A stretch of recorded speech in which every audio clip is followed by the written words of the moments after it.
नमस्कार दोस्तों, आपका बहुत बहुत स्वागत है आकर्ष आईएएस रिसर्च सेंटर में। आज के एपिसोड में हम बात करेंगे बायोलॉजी। बायोलॉजी में एक महत्वपूर्ण टॉपिक है जिसका नाम है classification of organism. Classification of organism के बारे में बात करेंगे। क्लासिफिकेशंस ऑफ ऑर्गेनिज्म की बात करेंगे दोस्तों। सबसे पहले मैं बता दूं कि ये क्लासिफिकेशन ऑफ ऑर्गेनिज्म से पहले थोड़ा सा एक रिव्यू लेते हैं इसके इंट्रोडक्शन के बारे में, बायोलॉजी के बारे में। तो सबसे पहले देखिए, ये बायोलॉजी जो बना हुआ है वो ग्रीक शब्दों से मिलकर के बना हुआ। ग्रीक दो शब्दों से मिलकर के बना हुआ है, जैसा कि आप जानते हैं। वो बायोलॉजी शब्द जो है ग्रीक भाषा के बायोस और प्लस ये बना हुआ है लोगस से दोस्तों, LOGOUS, लोगस। मैं आपको बता दूं, ये जो बायोलॉजी बना हुआ है वो दो शब्दों से मिलकर, ग्रीक भाषा के दो शब्दों से मिलकर के बना हुआ है, बायोस और लोगस से मिलकर के बना हुआ है दोस्तों। जैसा कि आप जानते हैं, बायोस का मतलब होता है लाइफ दोस्तों। लाइफ होता है बायोस का मतलब, और लोगस का मतलब होता है स्टडी। स्टडी होता है दोस्तों इंग्लिश में। तो यहां पर इस बायोलॉजी को हम लाइफ स्टडी भी कह सकते हैं दोस्तों। क्या कह सकते हैं? Life study. और मैं इससे कह सकते हैं कि बायोलॉजी का मतलब होता है स्टडी ऑफ लाइफ। इसे बायो साइंस भी कहा जाता है दोस्तों, बायो साइंस भी कहा जाता है, जैसा कि आप जानते हैं। और ये लाइफ स्टडी भी इसे कहा जाता है क्योंकि लाइफ का अध्ययन करते हैं। Biology is the study of life, biology is the study of bio. मतलब जीवन का जब हम अध्ययन करते हैं, जीवन के बारे में पढ़ते हैं, किसी भी जीवन के बारे में जब डीप डिटेल एनालिसिस प्राप्त करते हैं तो उसे बोलते हैं बायोलॉजी। सबसे पहले एक बात मैं बता दूं कि ये बायोलॉजी, ये वर्ड जो बायोलॉजी है, ये सबसे पहले किसने इस वर्ड को क्वाइन किया था? ये जो वर्ड क्वाइन किया गया था वो दो व्यक्ति थे। मैं बता दूं, ये बायोलॉजी वर्ड जो है क्वाइन किया गया था, सबसे पहले प्रयोग किया गया था 1802 में किया गया था। जैसा कि आप जानते हैं कि दो में किया गया था। दो वैज्ञानिक थे, एक था लैमार्क था और दूसरा व्यक्ति जो है वो था ट्रेवीरेनस जो है दूसरा व्यक्ति था। इस दोनों ने जो है बायोलॉजी शब्द का सबसे पहले प्रयोग किया था 1802 में। ये जो लैमार्क था वो फ्रांस का निवासी था। He was the resident of France. And Treviranus जो था वो आपका जर्मनी का था दोस्तों, जर्मन साइंटिस्ट था ये। तो जैसा कि आपने देखा कि बायोलॉजी शब्द का प्रयोग सबसे पहले जो किया गया था 1802 में लैमार्क और ट्रेवीरेनस के द्वारा। और लैमार्क जो है फ्रांस का एक वैज्ञानिक था और एक ट्रेवीरेनस जो था वो जर्मनी का था दोस्तों। कुछ बातें और हम करते हैं, हम लोग उसके बारे में भी बात करते हैं। कुछ बातें क्या हैं उसके बारे में भी हम बात करने का प्रयास करते हैं। चलिए देखते हैं दूसरा बातें क्या है। तो देखिए दोस्तों, दूसरा बात जो है सबसे पहले कि बायोलॉजी के फादर कौन है। बायोलॉजी के जो फादर हैं वो कौन है? तो बायोलॉजी के फादर हैं वो हैं एरिस्टोटल।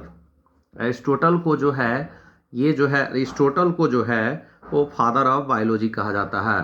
एरिस्टोटल को जो है फादर ऑफ बायोलॉजी कहा जाता है। क्या कहा जाता है? Father of biology. बायोलॉजी के जनक कहलाते हैं एरिस्टोटल। ये याद रखिएगा दोस्तों, बायोलॉजी के जनक कहलाते हैं।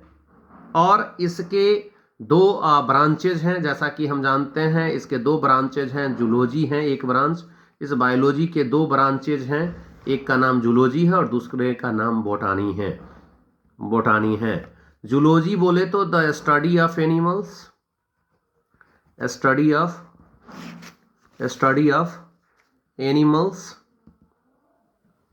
एनिमल्स। और बोटनी बोले तो द स्टडी ऑफ प्लांट्स के अध्ययन को हम बोटानी कहते हैं। ये जूलॉजी के फादर थे, फादर ऑफ जूलॉजी, जिसको बोलते हैं हम एरिस्टोटल। इसके भी फादर जो थे वो एरिस्टोटल थे, याद रखेगा। इसके भी फादर जो एरिस्टोटल थे। और बोटनी के फादर जो थे वो थियोफ्रेस्टस थे, याद रखिएगा। बॉटनी के फादर जो थे वो थियोफ्रेस्टस थे, फादर ऑफ बोटानी। तो ये इसका आपका इंट्रोडक्शन हो गया। जैसे कि आप जानते हैं कि टैक्सोनॉमी के फादर जो कहलाते हैं, टैक्सोनॉमी के जो फादर कहलाते हैं माय डियर फ्रेंड्स, वो कहलाते हैं आपके लीनियस।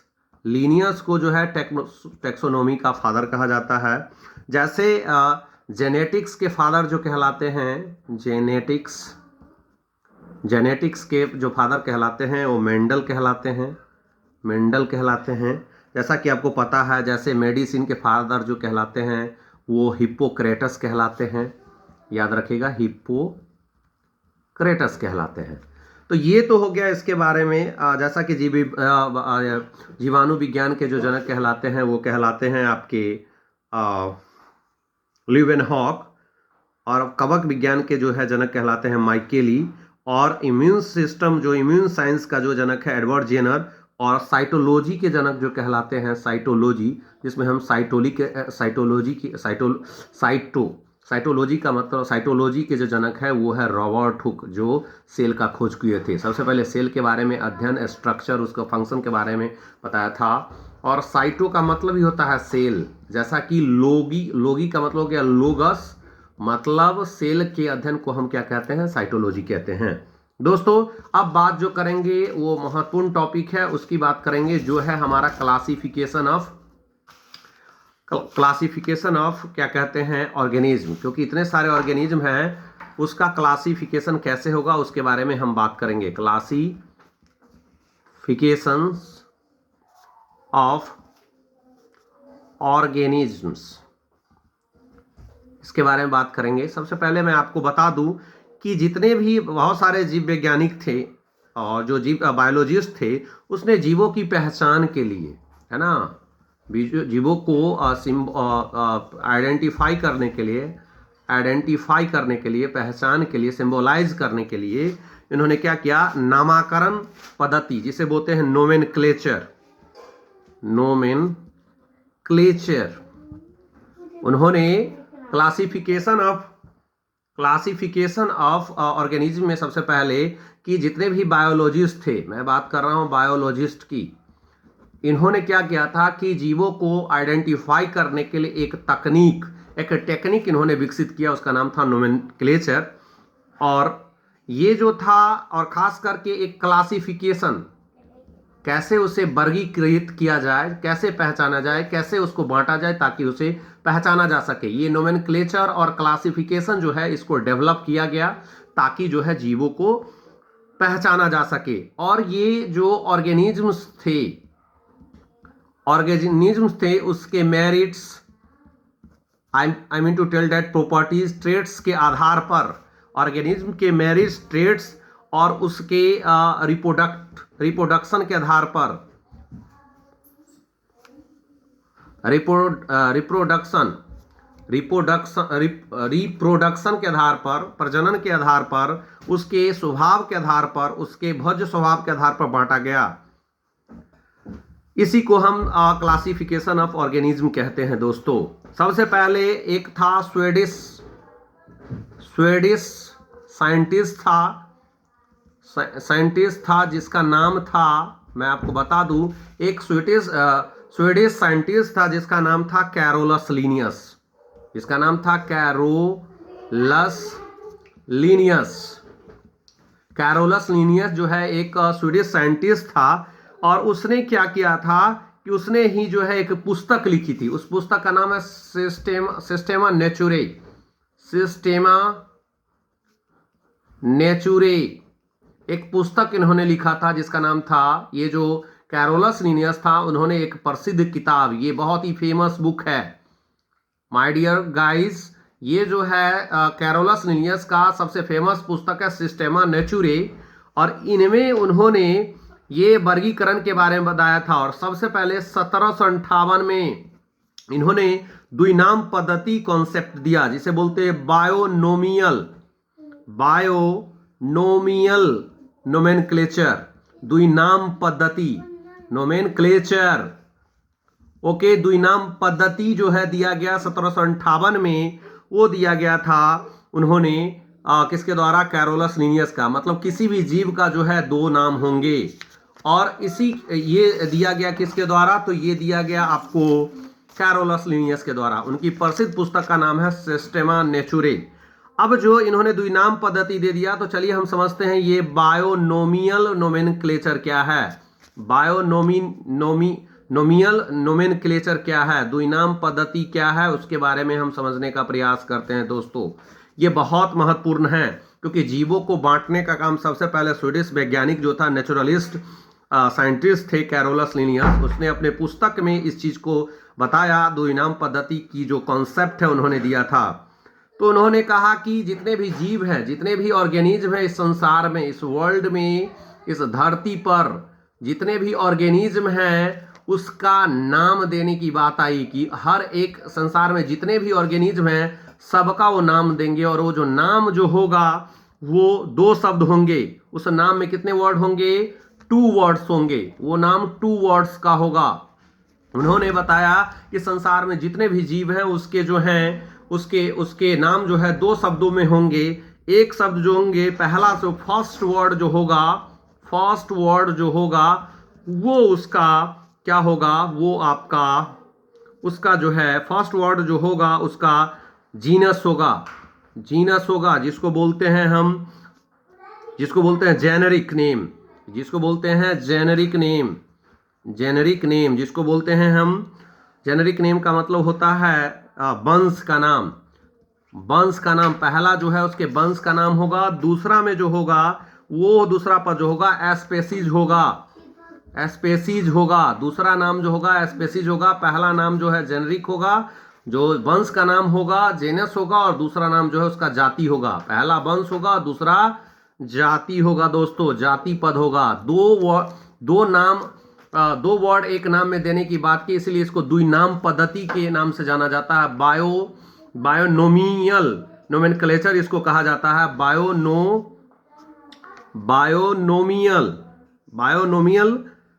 बाइनोमियल नोमेनक्लेचर इसको बोलते हैं दोस्तों। बाइनोमियल नोमेनक्लेचर बोलते हैं द्विनाम पद्धति। तो कई बार एग्जाम में पूछा जाता है कि द्विनाम पद्धति जो बाइनोमियल नोमेनक्लेचर जो है किसने दिया था, तो मैं बता दूं कैरोलस लीनियस। उसने कहा था इस संसार में जितने भी जीव हैं उसके एक नाम होंगे, यूनिक नेम होंगे। वो नेम जो होंगे 2 शब्दों से बने होंगे। पहला शब्द जो होगा वो उसके जात वंश का होगा, उसके जीनस का होगा, जेनरिक होगा, और दूसरा जो होगा उसका स्पेसीज का होगा, जाति का होगा।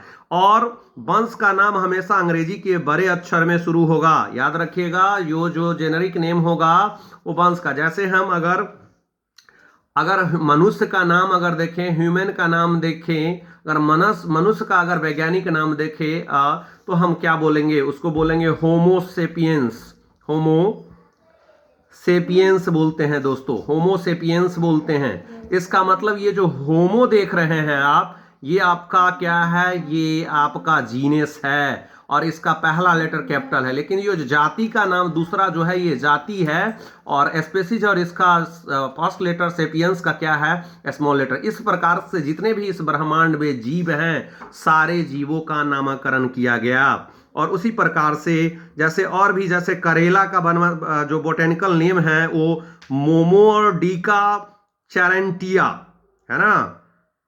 इसलिए इसमें जब नाम अकेला, इसमें लास्ट में इसको आप लीन भी जोड़ सकते हैं, क्योंकि ये जो है द्विनाम पद्धति जो है लिनियस ने दिया था, इसलिए इसके नाम में हम लिख सकते हैं होमोसेपियंस लीन। जैसे अगर हम कैरेला की नाम बात करते हैं, बीटर गार्ड का नामकरण करते हैं, बोटेनिकल नेम देखते हैं, तो डेफिनेटली में जैसे इसको बोलते हैं नाम जो है उसका मोमोर्डिका चैरेंटिया। अब देखिए यहां पर ये जो मोमोर्डिका जो है ये आपका क्या है? ये जीनस है, ये इसके वंश का नाम है, और चैरेंटिया जो है ये इसके स्पेसीज का नाम है। लेकिन ये अधूरा लग रहा है इसके अंत में, इसलिए हम लीन जोड़ सकते हैं, क्योंकि लीन का मतलब लीनियस। ये द्विनाम पद्धति, ये जो करेला का बोटेनिकल नेम है दोस्तों, ये जो जूलॉजिकल नेम आपने देखा ह्यूमन का, वो होमोसेपियंस आपने देखा, जो कि 2 शब्दों, फर्स्ट वर्ड जो है वो क्या है? वो वंश का है, और सेकेंड वर्ड जो है वो आपका क्या है? स्पेसीज है दोस्तों। तो याद रखिएगा दोस्तों, जैसे हम काव का नाम अगर हम जूलॉजिकल नेम देते हैं काव का, तो क्या होता है? काव का जूलॉजिकल नेम होता है बोस इंडिकस। यहाँ पर ये बॉस जो है वो आपका कौन सा नेम है, तो ये जीनस है दोस्तों, और ये इंडिकस जो है ये नेम आपका एस्पेसीज है दोस्तों, एस्पेसीज है दोस्तों, याद रखिएगा। तो इसी प्रकार से आप जो है कुछ का, जैसे आप जो है कमेंट में कीजिएगा गुलाब, रोज का जो बोटेनिकल नेम है इसका आपको बताना है। दूसरा क्वेश्चन हो गया आपको नीम का बोटेनिकल नेम क्या है, इसका आपको जवाब देना है कमेंट करके। और जो इमली का जो है, टामारिंड का जो बोटेनिकल नेम है, इसका आपको कमेंट में करना है। अब हम बात करेंगे किंगडम के बारे में। किंगडम का जो है, किंगडम के आधार पर जो है टेक्सोनोमिक कोटि के बारे में बात करेंगे। इसके बारे में आपको समझ में आ गया होगा, द्विनाम पद्धति जो कि कैरोलस लिनियस के द्वारा दिया गया था दोस्तों। आगे हम चर्चा करेंगे जीवधारियों का जो है 5 जगत वर्गीकरण जो किया गया था वो व्हिटकर के द्वारा किया गया था, है ना। जो द्विनाम पद्धति था उसको जो है इसने क्या किया, 5 जगत में बांटने का काम किया था, जो जिसका नाम था व्हिटकर ने किया था ऐसा। तो व्हिटकर के बारे में भी पढ़ेंगे, जैसे मोनेरा, पोर्टिस्टा, फंगी, प्लेंटे और एनिमेलिया, जो कि व्हिटकर ने दिया था 1969 में। उसने जो व्हिटकर ने 1969 में क्या किया था, जो द्विनाम पद्धति बाइनोमियल नोमेनक्लेचर जो दिया उसके जगह पर इसने बताया था कि पूरे जीवधारियों को जो हम वर्गीकृत कर सकते हैं, क्लासिफाइड कर सकते हैं, उसको 5 जगत में, 5 किंगडम में कर सकते हैं। अगला एपिसोड में हम बात करेंगे 5 kingdom classification of organism by Whittaker. दोस्तों ये वीडियो कैसा लगा जरूर कमेंट करें, लाइक करें, शेयर करें। तब तक के लिए जय हिंद दोस्तों, वंदे मातरम। डेफिनेटली शेयर करें मेरे चैनल को दोस्तों, इस प्रकार के वीडियो प्राप्त करने के लिए मोटिवेट करें हमें, लाइक भी करें और कमेंट भी करें। और जो क्वेश्चन हमने पूछा कि रोज का बोटेनिकल नेम क्या है, नीम का बोटेनिकल नेम क्या है और इमली का बोटेनिकल नेम क्या है, ये आपको कमेंट में पास करना है दोस्तों। फिर मिलते हैं, जय हिंद, वंदे मातरम।